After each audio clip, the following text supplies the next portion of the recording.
tracking cultural developments in the counties. The debate on this motion by the senator had already begun before it was interrupted on 14th of September 2021. So should the senators dispense off the businesses that precede this particular motion, then they will be able to resume the debate. Another motion which has been lined up for debate is the recognizing and appreciating the elderly by county governments. This motion is by the nominated Senator Rose Nyamunga. The chairperson, Standing Committee on Health, will also move a motion on the adoption of the third progress report of the Standing Committee on Health on the COVID-19 situation in Kenya and the preliminary findings on the nationwide COVID-19 vaccine rollout. The chairperson, Standing Committee on Devolution and Intergovernmental Relations, will move a motion on the adoption of the report of the Standing Committee concerning the impasse on the budgetary estimates for financial year 2020-2021 for Kirinyaga County between the County Executive and the County Assembly. The chairperson, Standing Committee on Roads and Transportation, will also move a motion which will be debated in the Senate. If you're just joining us, we are about to hand you over for the live proceedings of the Senate this afternoon. On your screen is the Deputy Speaker of the Senate, Honorable Margaret Kamar. Enjoy your viewing.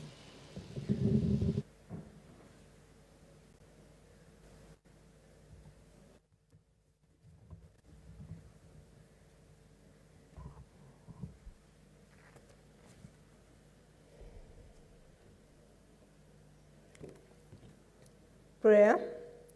Almighty God, we beseech you to behold with your abundant favor and blessings as your servants whom you have been pleased to call to leadership positions in this republic, with the guidance to treat and consider all matters that shall come upon our deliberations in so just and faithful a manner as to advance the peace, prosperity, and welfare of our country and of those whose interests you have committed to our charge. Amen.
Okay.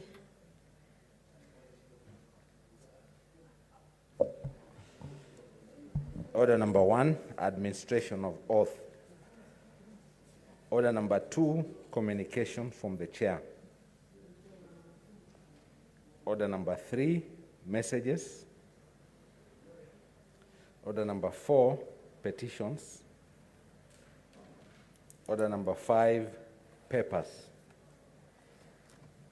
Honorables, we have, honorable members, we have papers to be laid on page 574.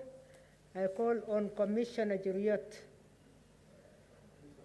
Commissioner Juriot to lay papers on behalf of the Leader of Majority.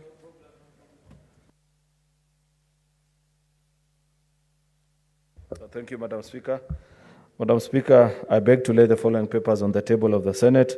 Today, the 5th of October, 2021. 1, report of the Controller of Budget on the National Government Budget Implementation Review for the financial year 2020-2021.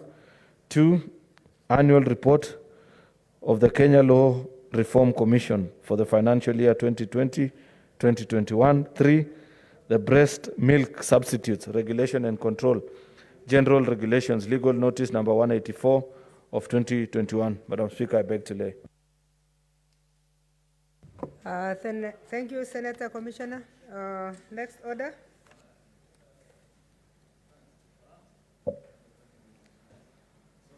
Order number 6, notices of motion. Order number 7, statements. Honorable members, we have 2 statements which were processed on time 3 hours before today, before the sitting, but I don't see Senator Bishiro Halake yet.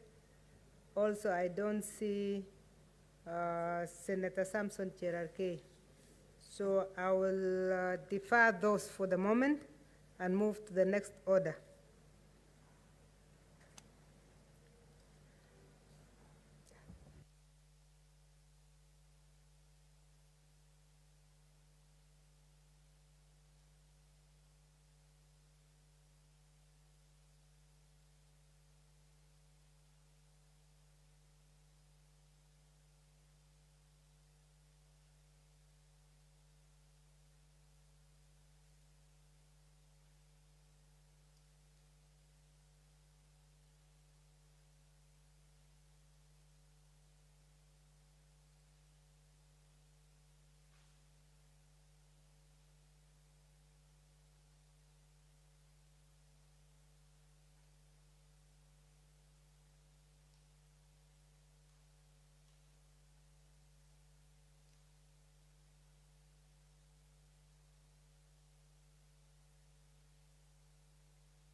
Honorable Senators, I would like to rearrange the order paper for the convenience of the House when it comes to divisions. I'll be waiting on the whips to alert us when we can deal with order number 8, order number 9, order number 10. So we shall move to the next order.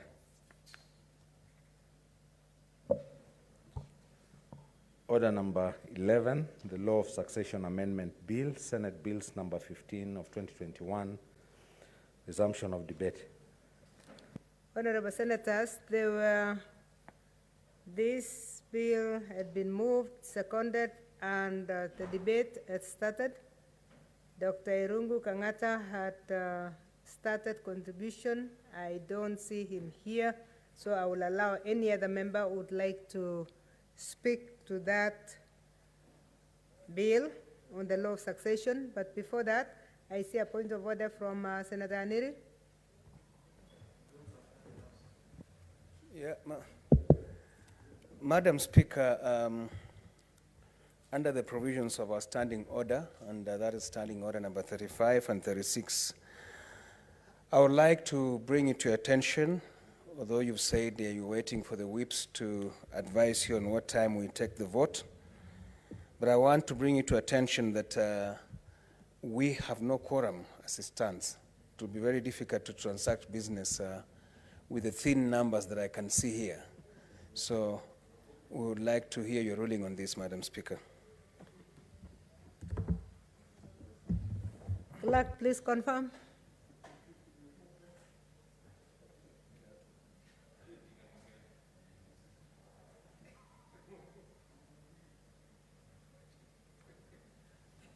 Confirmed. Huh?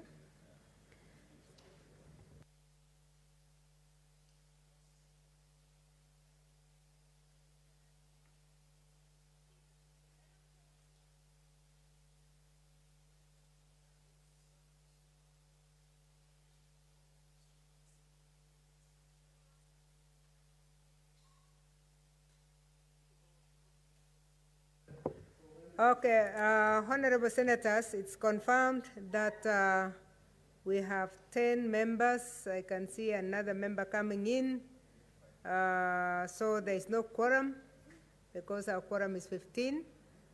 I would therefore like to order that the bell be rung for 10 minutes or as soon as we attain the 15.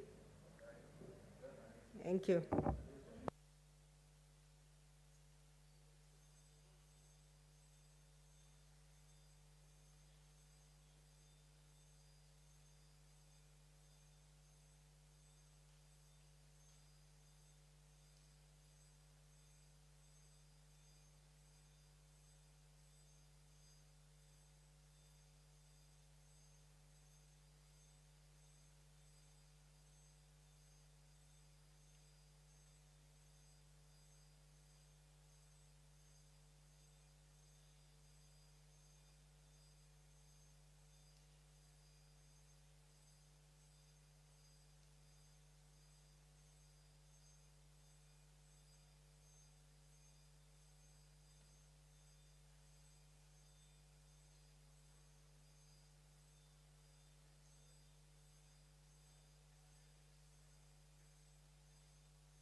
Okay.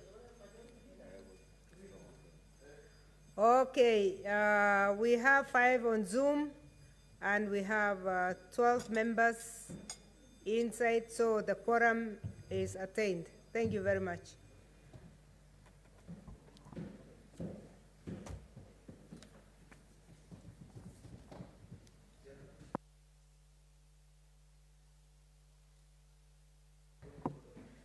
Honorable members, is order number 11, the Law of Succession Amendment Bill, Senate Bills number 15 of 2021. Any member wishing to contribute to that?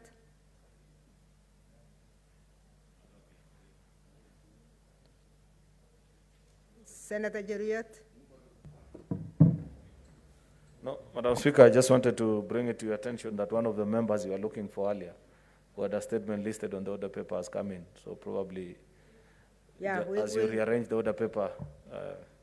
Yeah, we shall go back. We shall go back to that. We wanted to complete this one.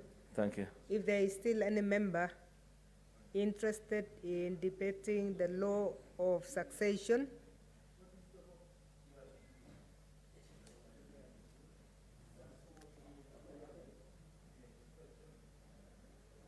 if not, the law of succession?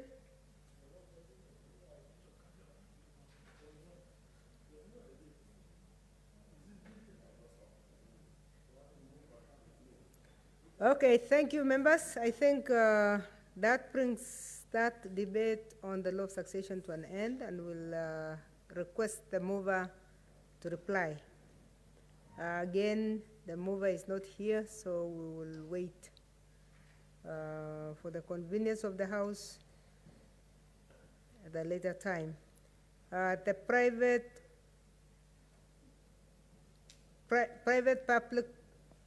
public-private partnership, sorry, it's the next order.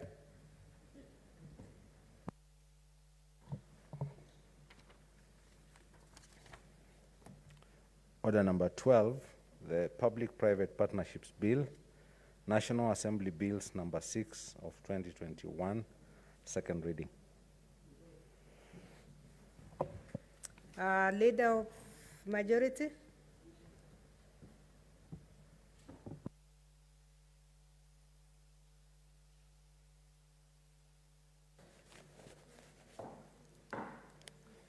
Thank you very much, Madam Speaker. Madam Speaker, I beg to move that the Public-Private Partnership Bill, National Assembly Bills number 6 of 2021, be now read a second time. Madam Speaker, just a rundown on the bill itself. The object of the bill is to prescribe the procedures for the participation of private sector in financing, construction, development, operation, or maintenance of infrastructure or development projects through public-private participation. 2, harmonize this institutional framework for implementation of public-private partnerships. 3, give effect to Article 227 of the Constitution, which provides for the framework for the procurement of public goods and services. 4, streamline and rationalize the regulatory implementation and monitoring mandates of relevant agencies. And Madam Speaker, 5 is to provide for a transparent project selection process and clear procurement procedures in order to promote private sector investment. Additionally, Madam Speaker, the bill seeks to enhance efficiency in the regulatory process of engagement of private parties and the manner in which public-private partnerships are conducted so as to ensure the provision of high-quality facilities and services. Further, the bill provides a comprehensive framework for the implementation of the public-private partnership and addresses the gaps in existing legal frameworks. Madam Speaker, honorable senators, various aspects of the public-private partnerships have been elaborated in the bill itself, including and not limited to establishment of the Public-Private Partnership Committee, its composition, its functions and powers, further the establishment of the Directorate of Public-Private Partnerships, its staff, structure and powers, and the appointment of the Director General. Also, Madam Speaker, in the bill is a prescription for the manner in which public-private partnerships are undertaken, including the manner in which parties enter into and execute project agreements. Furthermore, what is in the bill is a process of project identification and prioritization by the contracting authority, including the constitution of a project implementation team to oversee the implementation phase of the project. And fourthly, the procurement methods are also spoken about. The procurement methods for public-private partnerships, including and not limited to direct procurement, privately initiated proposals, and competitive bidding, provision for the application procedures during the pre-qualifications of bidders, and provision for the establishment of pre-qualification committees by a contracting authority for this purpose. Madam Speaker, also in the bill is about the conduct of public-private partnership projects by county governments, provisions for project agreements by the county government, the approval of public-private partnerships, projects by county assemblies, and the preparation and submission of county project lists. Madam Speaker, also the financial provisions and provision for the establishment of a public-private partnership project facilitation fund and the application of monies received into the fund.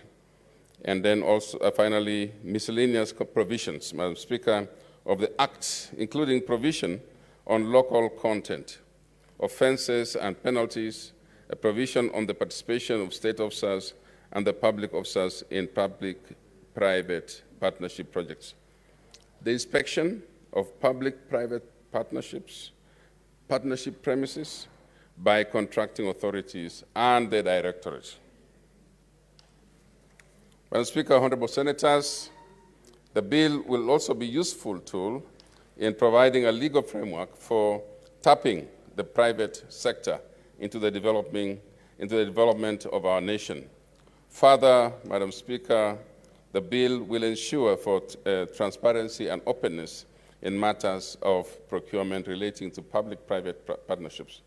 Notably, the bill will cure the various challenges faced in public-private partnerships in our country, including limited recourse financing, fairness in public-private partnership process, and lack of mitigation measures for the risk involved in carrying out some projects. I, Madam Speaker,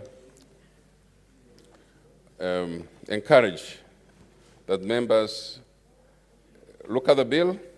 It has got very far-reaching recommendations, Madam Speaker, and it actually cures the usual problems or fears that we have when we want to enter into government projects for those who want to invest with governments, both national and the county governments.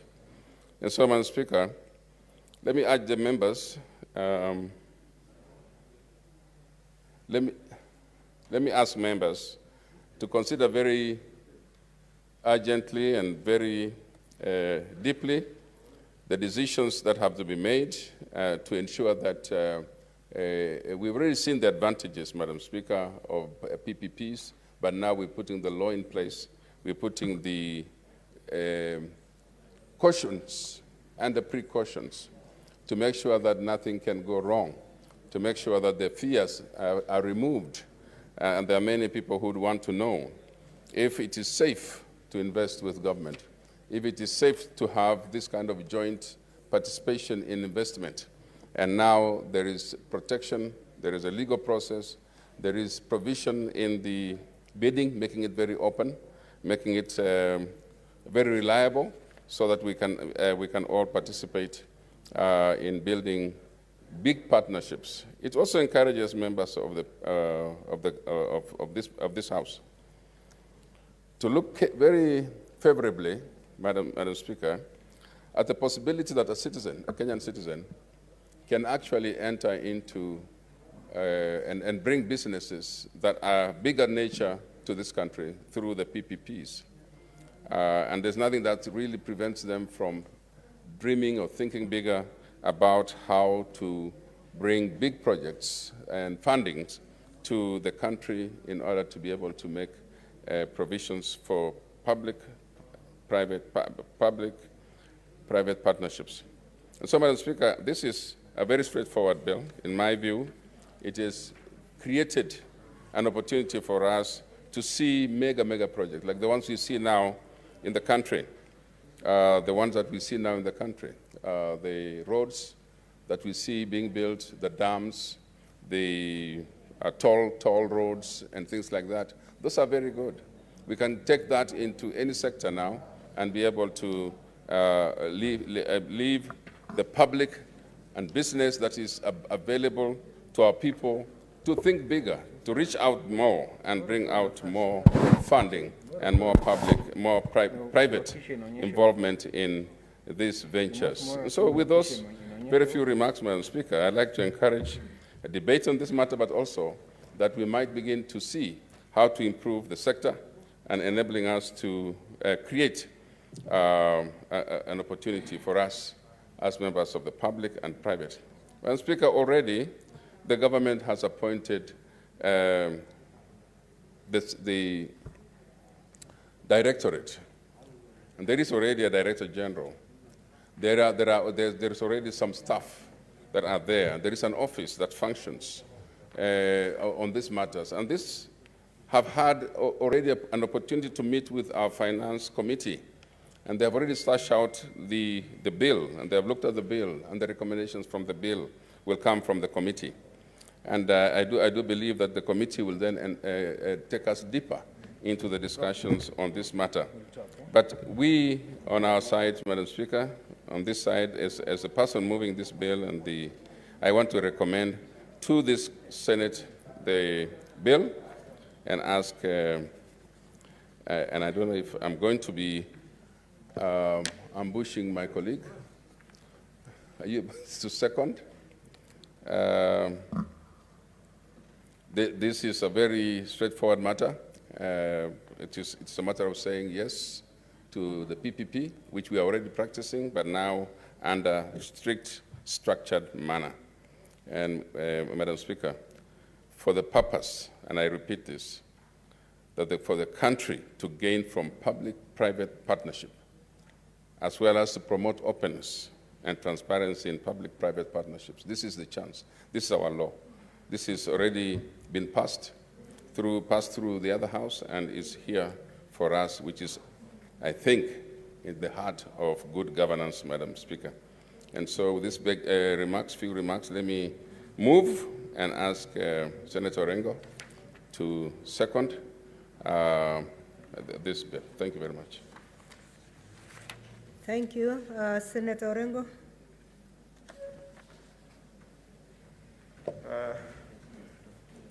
Madam Speaker, I thank you for giving me this opportunity, and thank the Majority Leader for moving this bill. And as he has indicated, is a bill whose time has come. And I think always when one wants to know the purpose and the object of the bill. Yeah, and let me inform, sorry to interrupt you, but I would like to ask those who are handling our microphone to check, because when members press, the lights go on before they're even given the microphones. I've seen 2 members who have tried and their microphones are going on. Yes, Madam Speaker, I second the bill, and I think as the mover indicated that this is a bill public-private partnerships are very important now. And we live in an age where governments cannot be able to do everything. They cannot be able to raise capital.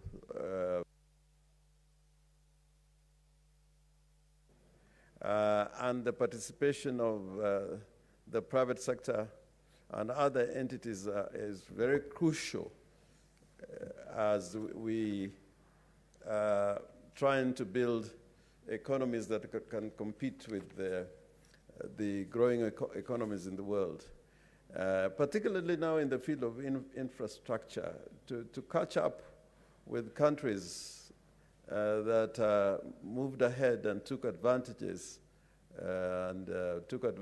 of economies of scale or dominance as the world was divided into 2 entities, the developed world and the developing world.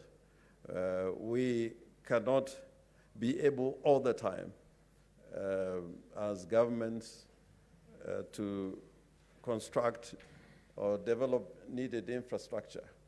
So I think this is important that we create a legal framework, because also without a legal framework, it is very difficult for these projects to be undertaken. And now that we have a constitution that talks about procurement and how this procurement should be undertaken, and procurement in relating to public-private partnerships, that legal framework is not clear, even if one had to read the Public Procurement and Disposal Act. Madam Speaker, on my part, the only worry that we continue to have in public-private partnerships is that if they're not well managed, if there's no regulatory or legal framework, they can be a source for seeking rent and governments overpricing its activities with connections with the entities which enter into contracts with the public or with governments.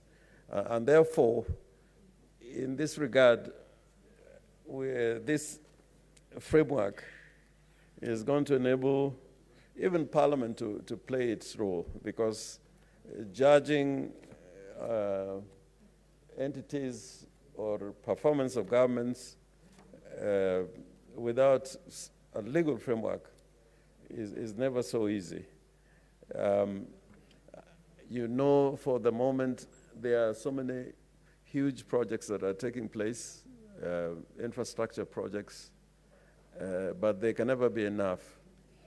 And I'm sure that without public-private partnerships, undertaking a project like the Nairobi Expressway would have been extremely difficult.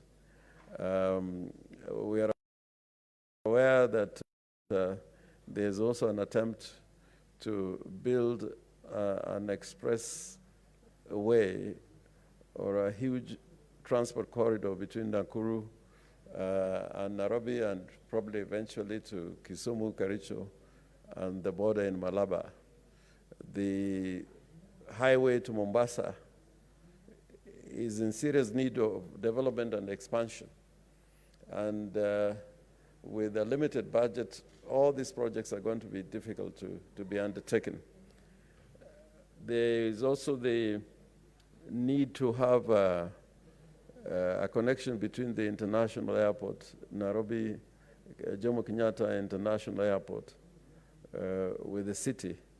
And these are some areas I'm just indicating that under framework of public-private partnerships, the country can move at a better pace with its neighbors.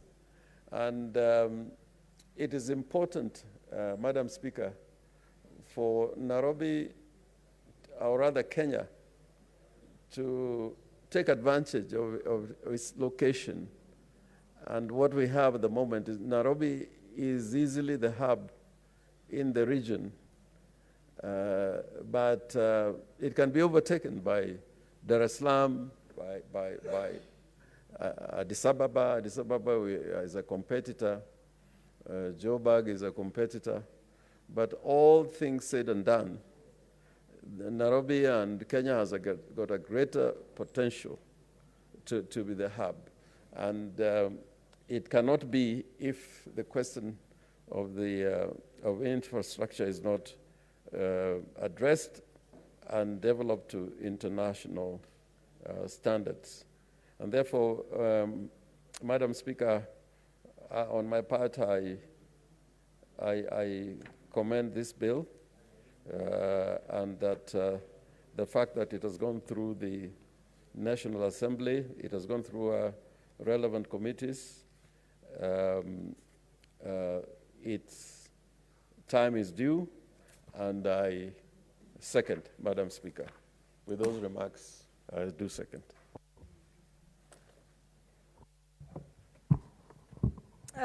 Thank you. Take your seats.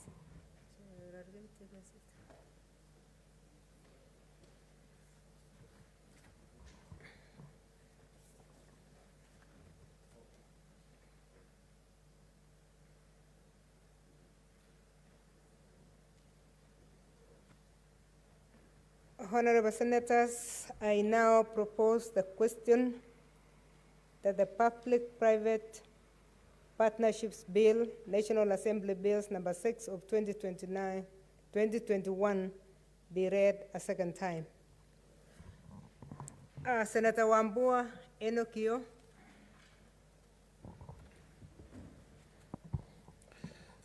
Thank you, Madam Speaker, for this opportunity to weigh in on this very important bill. Madam Speaker, I want to begin by thanking the National Assembly for debating and passing the Public-Private Partnerships Bill, National Bill number 6 of 2021, and also taking this opportunity, Madam Speaker, to thank the leadership of the Senate for introducing this bill for debate in this chamber. Madam Speaker, I want to begin by saying that it's very encouraging to see that at such a time as this, we are now debating a mechanism to give effect to Article 227. Article 227 of the Constitution, Madam Speaker, speaks to procurement of public goods and services, an area that has for many years suffered a lot of abuse. Madam Speaker, in that supreme law, in the Article 227, the drafters of the Constitution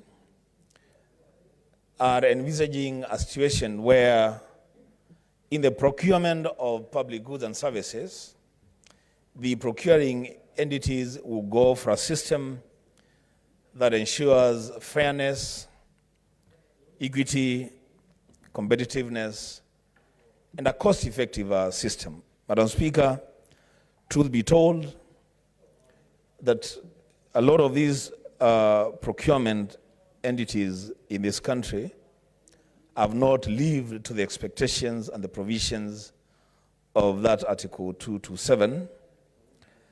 And Madam Speaker, I am encouraged because that in bringing a legal framework to give effect to this article, one of the things that we do is to create a conducive environment for the private sector to flourish. Madam Speaker, it should be noted that in this country and in any other country, economic growth cannot be attained without a vibrant and solid private sector. And when the private sector joins hands with public entities to undertake development projects, two important things happen, Madam Speaker. One, it gives these private sector players an opportunity to access easy and affordable credit to be able to roll out major projects. But most importantly, Madam Speaker, it also creates an environment within which a lot of jobs are created and ground is made good for the flourishing of the private sector in all areas of development. Madam Speaker, I say this knowing very well that I personally sat in the Senate Special Committee that looked into the issues of the managed equipment scheme, which was initiated as a PPP, but then it moved from a PPP to MES, which eventually became a bit messy. Madam Speaker, maybe if we had a law to safeguard our PPPs, perhaps, Madam Speaker, we would not have gotten ourselves to the place where we found ourselves. Madam Speaker, when I talk about creating this conducive environment for the flourishing of private sector, I am looking at areas like access to affordable credit. I'm looking at the government creating political stability to build confidence among private sector players.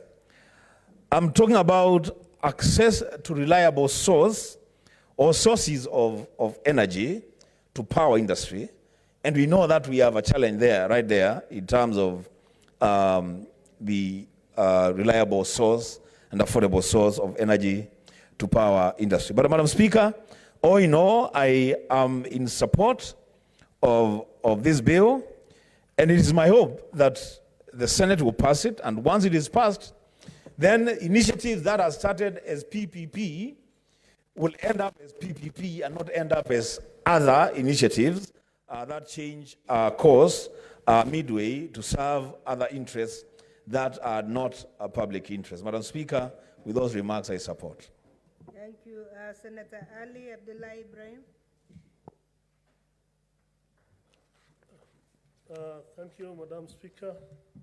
Madam Speaker, public-private partnerships are supposed to be good usually, but there's a lot of problems, especially in our region, when people do not follow the rules strictly, as it has been mentioned earlier.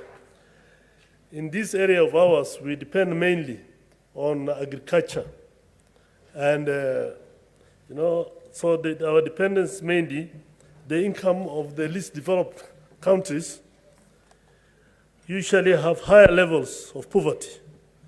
When it comes to economical or political activities, we have low income, low per capita income. We depend on agriculture and the exports usually, which are not even enhanced to the second level. So we have low technology and innovations, Madam Speaker.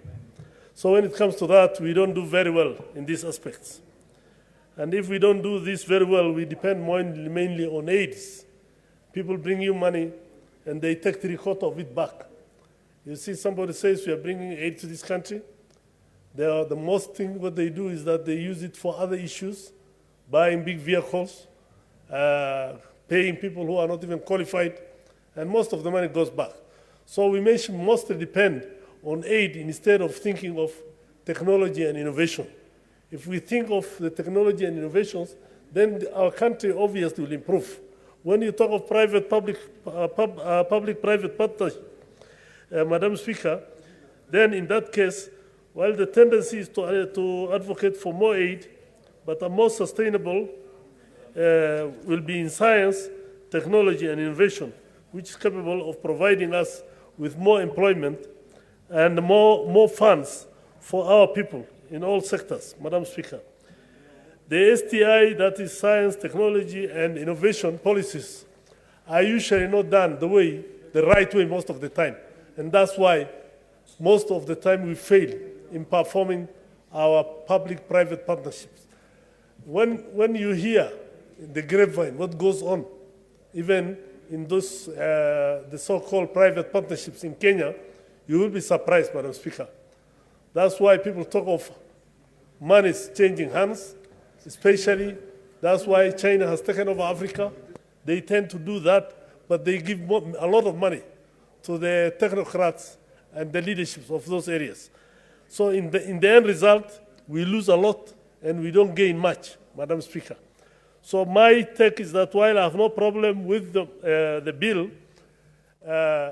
the most important thing is, as has been mentioned, the policy and how, and the rules, the regulations which are put in place to make sure that we are not misused, our funds are not misused, because in most of the African countries, we are mainly least developed countries in the world. And here, you are talking about innovations, science and technology, which also comes mostly from the West. The little we innovate ourselves disappears, and mostly used by big companies, which do not benefit the local as it's supposed to be. The World Bank has started a technology bank, but most African countries don't make much use of it, Madam Speaker. So I want to urge that when we look into this bill properly, even if the committee has looked into it, I hope they have looked into all aspects of it so that in the long run, we don't fail in our objective to support our people. Madam Speaker, I support. Thank you. Thank you, Senator. Senator Jeriot Aaron Gipkirui. Senator Jeriot.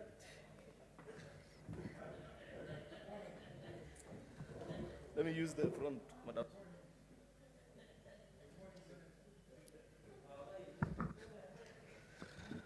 Thank you, Madam Speaker, for this chance to make my contribution. Madam Speaker, there is a history to this PPP bill that is dear to us, the people of Kericho.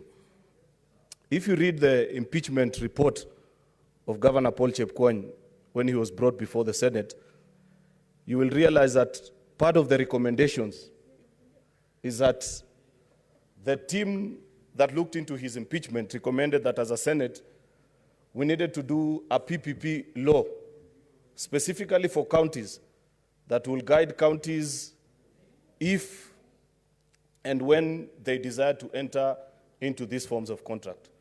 We tried it, Madam Speaker, last Senate.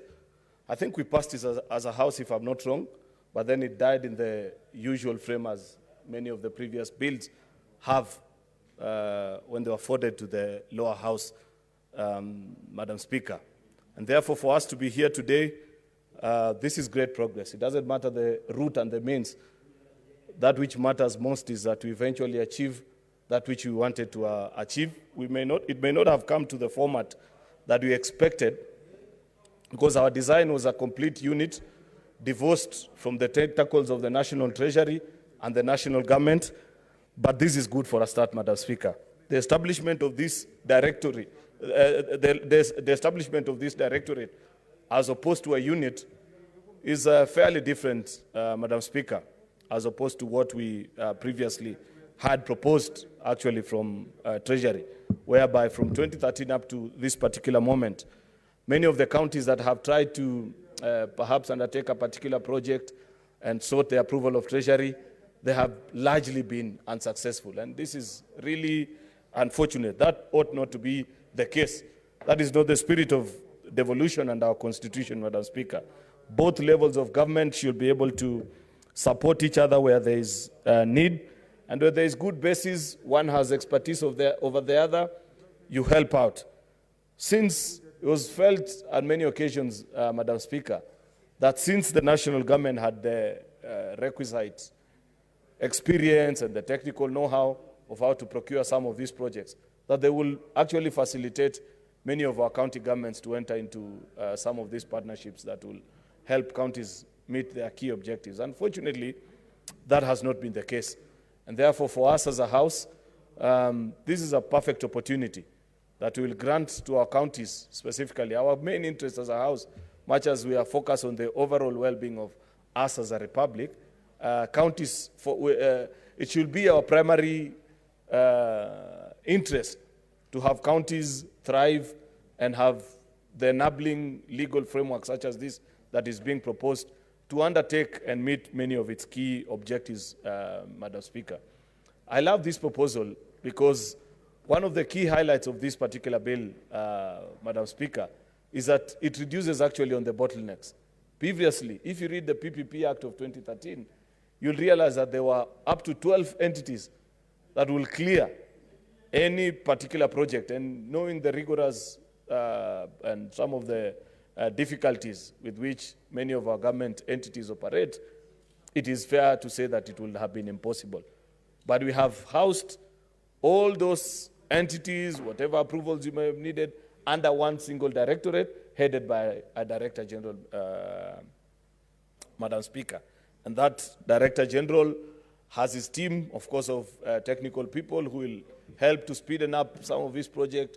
Counties help some of the counties do, say, a proper feasibility study, do your document bank properly, ensure that if it's a particular project that you want to undertake, ensure that your environmental impact assessment reports are done as expected by the laws of the land, a feasibility, financial objectives of a project, so that you expedite and even provide perhaps the necessary training for many of our county governments, Madam Speaker, because I believe overall, when this unit is properly set up, part of the things they'll do is they'll train some of these county officers so that by the time the proposals get to the, Nairobi here, a lot and most of the work that needs to have been done in the counties have already been established. And that is a proper, that's a good gain in my assessment and a good proposal. Of course, as we have come to observe in this country, Madam Speaker, the challenge is not about good laws. It's not for want of good laws that the state of our republic is as is. The challenge always has to be with the implementation. And unfortunately, as we are increasingly coming to learn, even when you set up independent institutions such as this, if Parliament, that is us, the legislators that are here, if we do not play our rightful role, most of the time, many of these institutions are actually captured by the executive, and as such that it gets to a point where for one to get approval or be denied an approval, Madam Speaker, it will depend on the wishes of the national government, which will really be an unfortunate. It had been the wish of many of us who sat in this committee. It wasn't possible, but we said, for a beginning, let us set up the unit first. Then many of these things we can improve on them.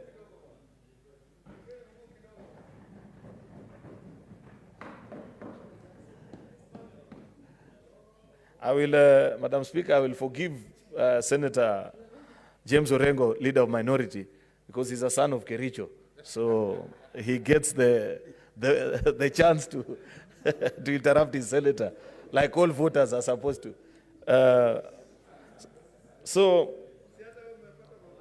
Yes. So this is back to the presentation I was making, Madam Speaker, is that as a House, if we do not play our rightful role and ensure that this institution thrives, these institutions actually live up for the purpose for which it was set up, then we will struggle as a country. Because look at the situation, look at even the PPP projects that are being undertaken currently. It's unfortunate and it's a shame that all of us here in this house should be ashamed of ourselves that this country is undertaking PPP projects to the tunes of tens of billions, yet we haven't seen. How can we say, Madam Speaker, that we are representatives of the people, yet an expressway is being built here that will cost Kenyans 60 billion Kenya shillings, yet you have not seen what are the collaterals, what are the agreements that have been made, was it on a fair price basis, as such that we will not end up having a country where it's possible, because this has happened in other parts of the world, where a project is built, but because it is overpriced, and you know Kenya is legendary for many such projects, Madam Speaker, where if you're not careful, citizens may not even be able to use some of these projects, because it might end up being expensive. And that's why on many occasions, Madam Speaker, I have raised concern. Because the project that Senator... Other members, please console in low tones as we congratulate Senator Rose Nyamunga. Senator Milgo, we have not seen her dressed, but we know we have a number of senators who have been decorated. Congratulations. Congratulations. Mine never goes beyond the nomination. We'll wait for the next government. Wind up. Madam Speaker, I was mentioning the fact that as a House, and I want senior counsel to hear this, my good neighbor from Nyamira. You know, you and I, and the part of the country where we come from, there is this proposed PPP project that is supposed to take off from Rironi all the way to Mau Summit, where we are hearing that a deal has been signed, I don't know, between the Kenyan government and the French, or I don't know which one, whereby this expressway will be built, and those of us who can afford will be allowed to use it. The rest of the hustlers and ordinary mere mortals will be stuck in traffic. We cannot allow such things to happen. That was not the intention of a PPP bill. The people of Nyamira and Kericho, to an extent, because you're our neighbor, expect us, because they've sent us as legislators to this house, to oversight and look into some of these deals that are being done. Let it not be like this particular expressway, where people sign projects that are inflated. Therefore, when you come to charge the citizens, you find that the price that you're paying, you price out virtually 90 or 80% of the citizens. Senator Gerard Kay, you're on a point of order. He wants to inform me. I don't mind to be informed, Madam Speaker. Okay. Point of information then. Thank you, Madam. On a point of information, I wanted to inform my brother, Senator Cheruiyot, that the expressway has increased from 68 billion in additional to 7 billion. So it is no longer 68 billion. It is approaching more than 72 billion. for the last, that has been increased for the last 1 week. So it has increased from 68 billion by 7 billion.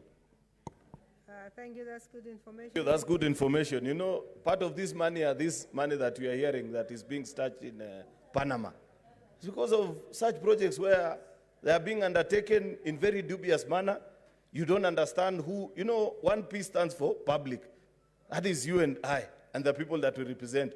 But these private entities that are signing these deals, surely, as representatives of the people, don't we have a right to know who they are, how they are pricing it? What is the logic of achieving it, say, within 5, 10, 15, 25 years? Can't the project be priced a bit longer, maybe 40 years, so that people don't have to pay the amounts of money that we're hearing? Because I listened to the Director General of Kenya National Highway Authority, says it might be costing you upwards of 100 shilling per kilometer to use the expressway. So what economic sense does it make? Does it guarantee free use and movement of goods and services as was expected? Because that is a long and short of having a good transport system, Madam Speaker, is to ensure that citizens are able to move freely. And therefore, my point that I'm making, Madam Speaker, this afternoon is that it is not for lack of good laws such as this PPP bill that our country is in the state that is in. It will all depend on us as organs of oversight, the executive who are supposed to sign on these agreements, if we are people of value and ensure that we do everything in the best interest of the ordinary citizen and not try to seek personal gain as we are world famous for as the people of Kenya. Therefore, Madam Speaker, it will be unfortunate if we give to the counties this beautiful piece of legislation. Then the next thing you hear is that governors actually have set up private entities, and therefore they're coming and signing up. On one hand, you want to sign as a representative of people because you're elected as a governor, but the private entity that is entering into that agreement are actually your friends, your cronies, and the people that represent your other interests, Madam Speaker. It will be unfortunate, and it calls upon us as a House to be careful. Many of these deals actually are signed as we are in office. Then when we go out and the public begins to ask us these questions, we also join them in the chorus in asking. I mean, they expect better from us. Therefore, I hope later on, once we've set up and we've seen the challenges of this unit operating, that as a House, we should be able perhaps to get a quarterly review, as is expected of many of the public entities, of what bills they have approved. Because there's another challenge that is coming up in this country, where we thought that we are dividing the country into 47 county governments so that we send services closer to the people. But increasingly, as I've seen in the last few days, some counties are actually being considered to be more useful to the nation than others. And it's unfortunate. Because we've seen when there is extension of coffee grant funds, a very famous topic that our colleague Senator Moses Wetangula loves to speak about, you find that out of the about 15 coffee growing counties in this country, only 5 benefit from these funds. Yet when it comes to payment of the loan, all of us will pay jointly. I saw the other day, and I've challenged it, it's good Senator Milgo is here. I saw national government has sent actually letters to various heads of, I think, county education departments, saying that we need to fasten the registration of students so that they get identification cards. I hope it's not for registration so that people can vote only in certain counties. You need to extend that countywide. That needs to be, that information needs to come out clearly, Madam Speaker. Therefore, this particular entity, when it works, we will be asking of them that every quarter submit the list of projects that you approved. We want to see that when you approve a project in Kericho, you approved also in Wajir. You approve in Lamu, you approve in Kisumu, so that we have one beautiful republic where every citizen feels to be part and parcel. With those very many remarks, Madam Speaker, I support this particular bill. Thank you. Thank you. Senator Ali, did you switch it over again? You dropped. Senator Mwenye Haji Mohamed Faki. Asante Bispika kwa kunipa fursa hii kuchangia hii sheria ya ushirikiano baina ya taasisi za umma na wawekezaji wa kibinafsi katika miradi ya maendeleo. Mheshimiwa Spika, sheria hii imekuja katika wakati mzuri kabisa, kwa sababu tumeona kwamba serikali japokuwa imepanga kufanya miradi mingi ya kimaendeleo, miradi hiyo imeweza kuregea nyuma kwa sababu ya ukosefu wa fedha za kutosha kusimamia miradi hiyo. Kwa hivyo sheria hii itakapopita, Mheshimiwa Spika, itasaidia pakubwa miradi ya maendeleo, kwa sababu zile pesa nyingi ambazo zinahitajika kutayarisha na kutengeneza hii miradi zitapatikana kupitia kwa wawekezaji wa kibinafsi, na hiyo itasaidia kuachilia pesa nyingi ambazo zingeweza kutumika katika miradi hiyo kwa huduma nyingine za jamii ambazo zinahitajika kupeanwa. Mheshimiwa Spika, tumeona kwamba tayari kuna miradi kama hiyo inaweza kufanyika katika Jamhuri yetu ya Kenya.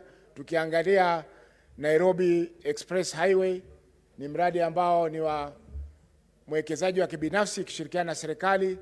Tukiangalia kuna ule mwingine ambao utajengwa kutoka Westlands mpaka Mau Summit, pia ni mradi wa kibinafsi wa kuwekeza ambao utafadhiliwa na watu binafsi. Kwa hiyo Mheshimiwa Spika, sio jambo la kwanza, lakini sheria ya kusimamia miradi kama hii ndio ilikuwa hakuna. Mheshimiwa Spika, tumeona kwamba kila sehemu zinahitajia miradi. Kwa mfano, miradi ya barabara ni miradi ambayo inasaidia pakubwa kuleta maendeleo mashinani, lakini tukilipia barabara peke yake na zile fedha ambazo tunapata kwa sasa kama ushuru ama kodi zinazotozwa katika nchi yetu ya Kenya, hatuwezi kupata fursa ya kujenga barabara katika kila eneo.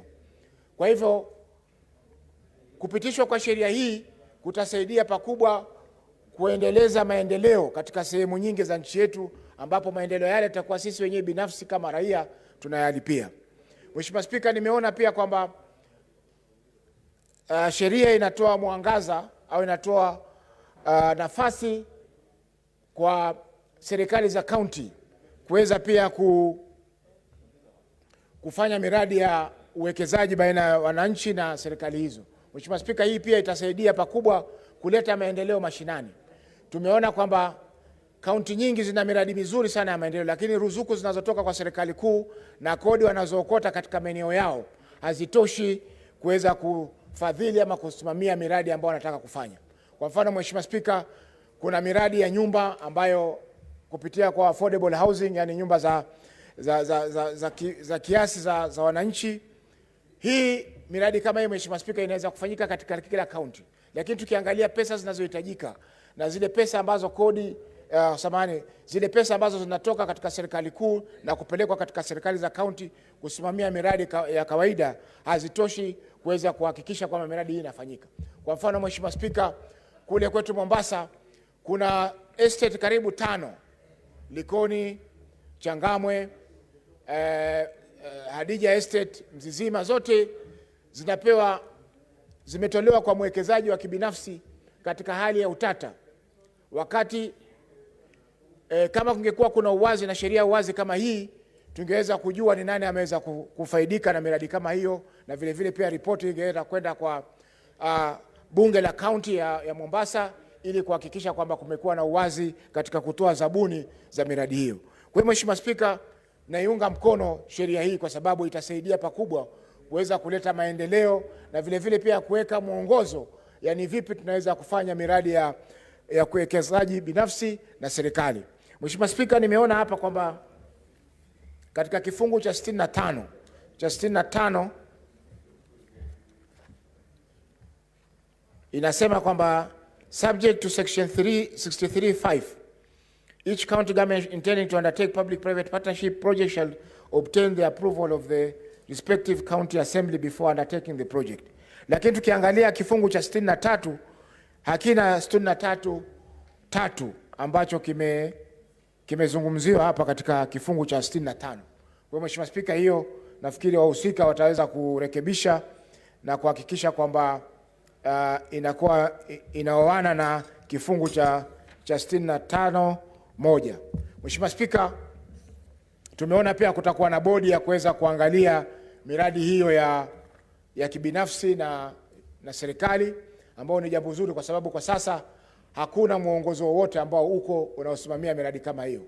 ni wizara husika ambazo zinasimamia miradi kama hiyo, na kwa hakika mara nyingi inakuwa ni shida kuweza kutoa mwongozo, kwa sababu kuna ile tunayoita bureaucracy ya wizara, kutoka kwa waziri ipite kwa katibu wa kudumu, ipite kwa mpaka ikifika kwa mwongozo, inakuwa ni shida, Mheshimiwa Spika, kuweza kutoa maamuzi.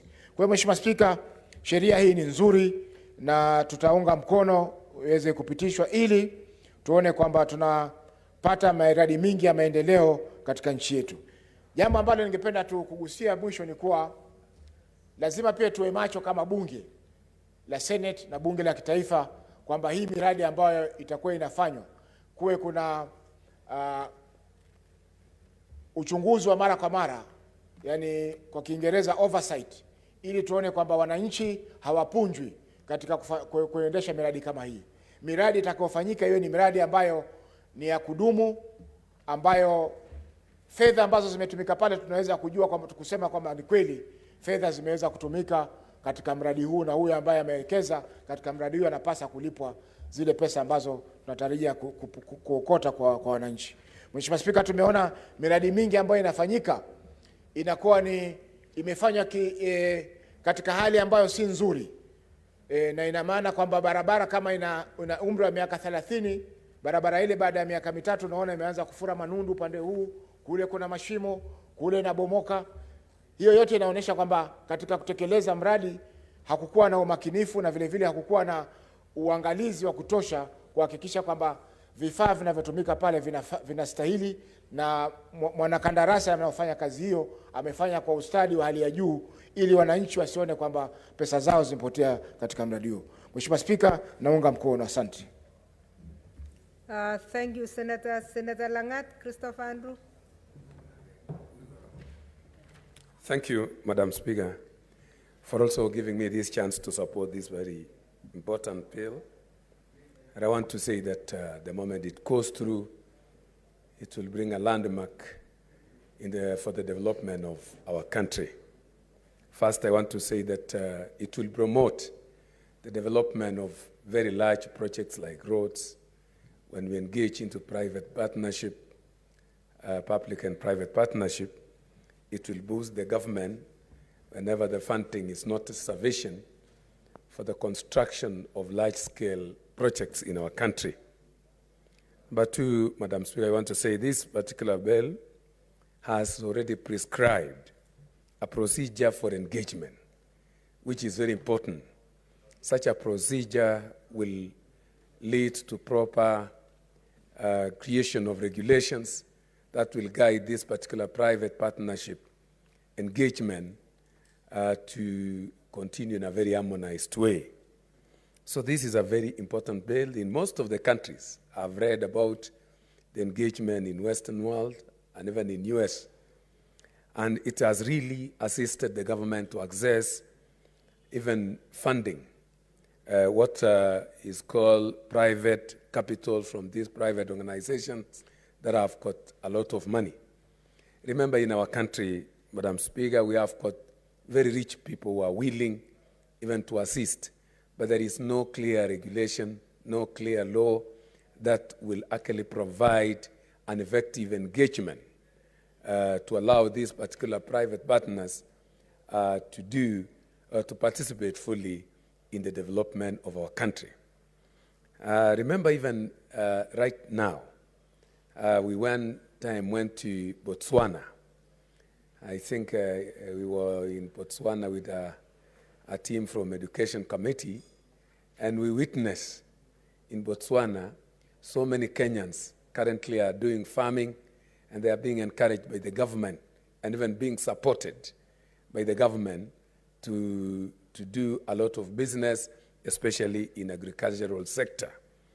So I want to say that unless we do such a bill, it is also losing in a way, because most of the private people with a lot of capital are not just seated in Kenya here waiting for the sun to down on us, but they are going outside looking for opportunities to invest in the countries that have got proper laws on such engagements.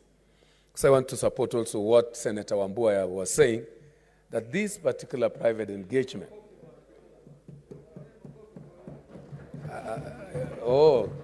congratulations. Yeah, congratulations, Matsayo. Those are the benefits of engagement in handshake matter and the products of handshake. So Other members, let's continue as you congratulate your colleague, Senator Matsayo. government private engagement on handshake. So allow me to continue, Madam Speaker. I'm congratulating you in advance, my great friend Matsayo and the rest. I want to say that Senator save me Sakaja, from this particular noisemaker called Cherargei, Madam Speaker. Senator Sakaja is on a point of order. Don't allow him. He wants to cut me short, Madam Speaker. Um, And I want to continue. yes, Allow me to conclude my Senator time. Sakaja.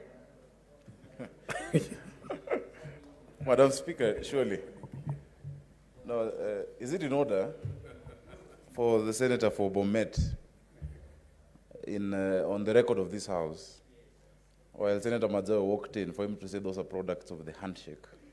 On the record, yet, Madam Speaker, I think we all know that Senator Matsayo, who has received the award of Chief of the Burning Spear, if I'm not wrong, the way I can see it, and I know it because I also have it, has received it on his own merit, based on the work he's done in Parliament for a long time. Madam Speaker, is it in order for that to be on the record of the House, that someone said it is a product of the handshake, or should that statement, that phrase, be withdrawn? Because one day, when the children of Senator Matsayo will be looking at the Hansard and his grandchildren, on the day he received the award, they will say it is only because of two people shaking hands, not because of his work in the Republic of Kenya, Madam Speaker. There are many members from ODM who have received awards even before there was a handshake. Point taken, Senator Cherargei. Is it in order for Senator Sakaja to tell us that the award of Senator Matsayo and Senator... By the way, Senator, we don't counter a point of order. You make your own point of order. No, that is what I was... Is it in order, Madam Speaker?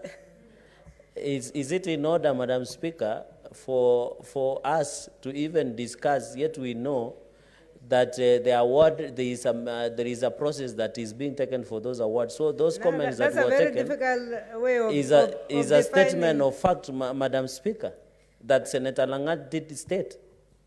Senator, you will get your own opportunity, but we had congratulated the members. The first one has come. We are waiting for 3 more. So the process is still on, and we should congratulate our colleagues, and let's not add anything. Senator Langat, if you really added something else that is that's not in good taste for a colleague. Okay, thank you. Okay, thanks. Okay, Madam. I believe that's what Senator Wambua was about to say.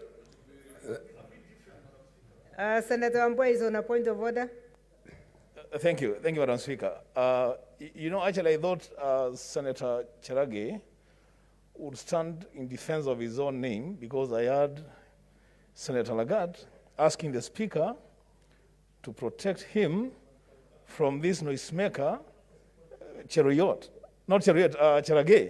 I thought that's what Cherargei was going. I mean, are you saying that you are a noisemaker in the House? Senator, now you are making me hear what I didn't hear. I think, honorable senators, let's put this to rest. Let's support and congratulate our colleagues. We know this is a very senior judge. He should have gotten it long time ago, and we congratulate you, Senator Matsayo. We have already congratulated Senator Rose Nyamunga, and we are expecting 3 more before the end of the day, hopefully.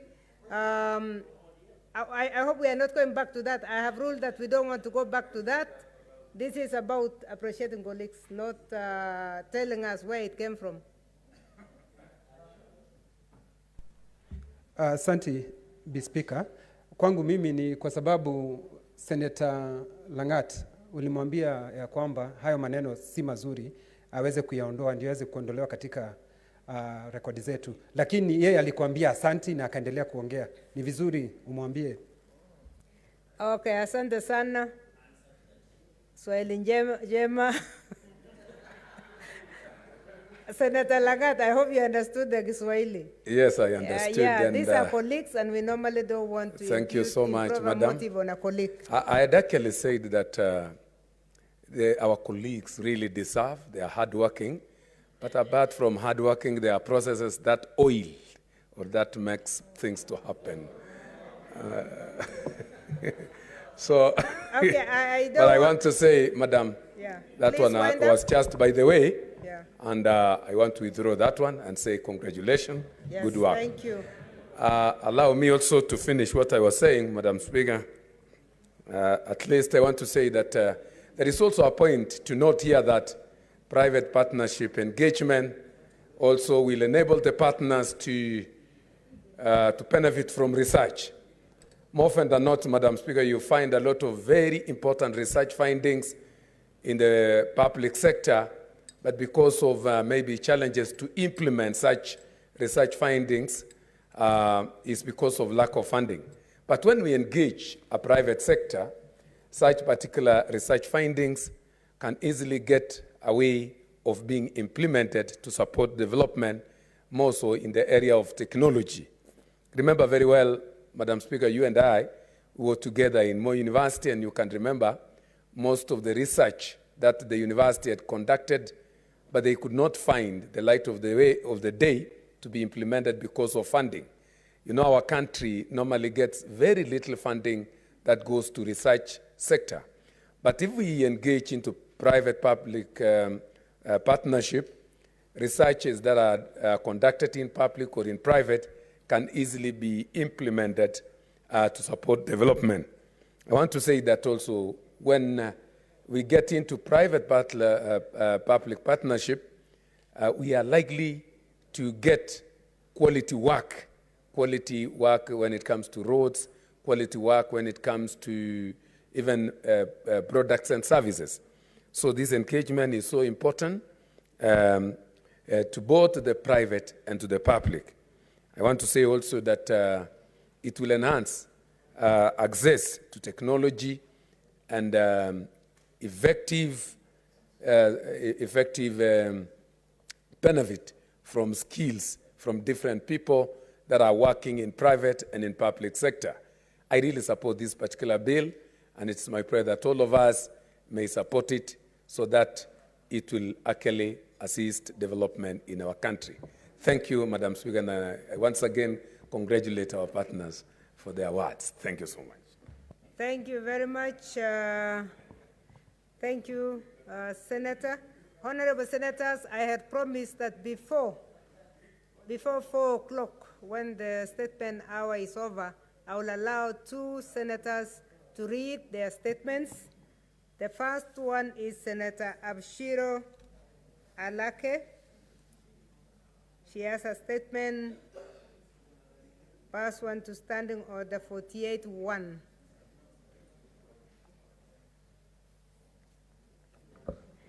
Thank you very much, Madam Speaker. Madam Speaker, let me take this opportunity to congratulate my 2 colleagues, and we will congratulate them later, but very well done for the good job that has earned them the Order of the Burning Spears. Madam Speaker, I rise pursuant to Standing Order number 48-1 to seek a statement from the Standing Committee on National Security, Defense and Foreign Relations on the arrest and enforced disappearance of Police Officer Osman Omar Godana, Police Service number 89450 of the National Police Service, allegedly by state security agents. In the statement, Madam Speaker, the committee should, 1, investigate the circumstances leading to the arrest and enforced disappearance of Mr. Osman Omar Godana, a police officer who was last seen in the company of 4 armed men believed to be security agents on 13th of September 2021 at around 9:30 p.m. near Blue Post Hotel, Thika. Madam Speaker, the committee should also confirm whether Mr. Osman is in the custody of state security agents, and if so, state reasons why he has not been arraigned in court to date in accordance with the law, Madam Speaker. Madam Speaker, the committee should also apprise the Senate on progress made in the search for the missing officer to date, and inform the Senate on measures, if any, put in place by the police service to address the increasing incidences of abductions and enforced disappearances of members of the public. Madam Speaker, I thank you. Thank you, Senator. The statement stands committed to the Standing Committee on National Security, Defense, and Foreign Relations. The second statement is from the Senator of Nandi, Senator Cherargei Samson Kiprotich.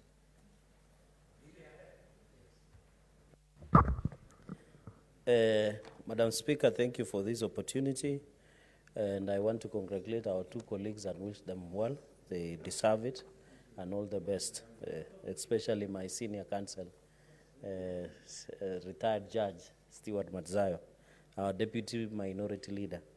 Madam Speaker, I rise pursuant to Standing Order 48-1 to seek for a statement from the Standing Committee on Health regarding the delay in appointment of a substantive Director General in the Ministry of Health.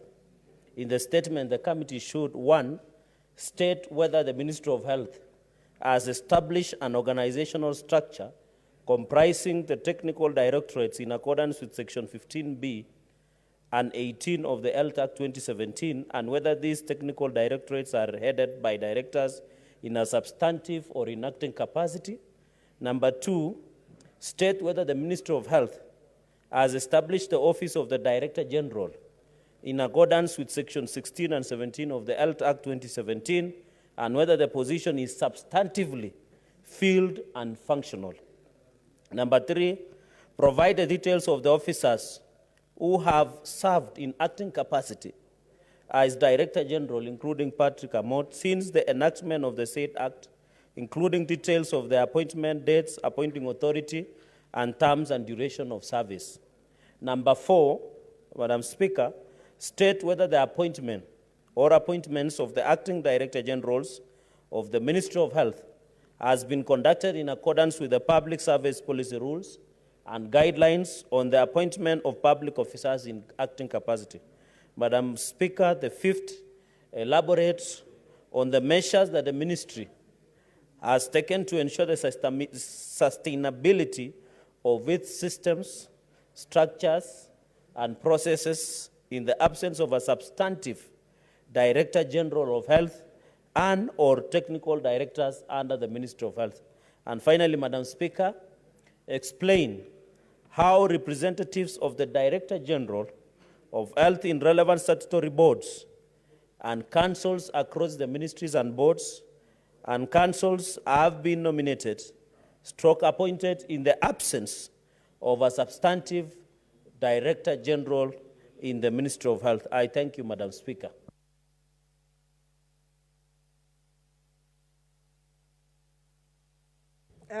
Thank you, Senator. The statement stands committed to the Standing Committee of Health. And we go back to our order number 11.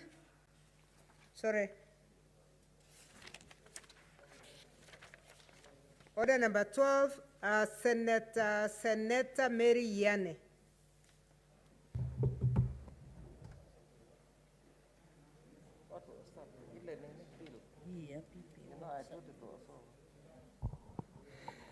Thank you, Madam Speaker, for giving me a chance to also add my voice on this very, very important bill. Madam Speaker, public-private partnership is the hope for the country to be able to achieve very big facilities that can be of importance to the country. Madam Speaker, this morning we happen to have been handling a statement concerning general cargo funeral home that was done in partnership by Kiambu County and KU. which has been serving the community very well in terms of mortuary services and other big services that are offered in that health facility in Kiambu.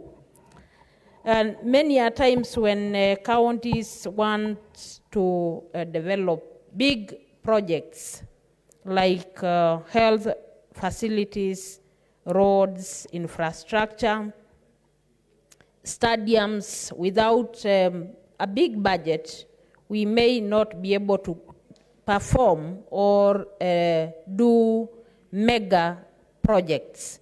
So in this case, when we shall be having a framework to protect the public interest, then we shall be able to put a lot of budget in these big projects that will be able to assist communities.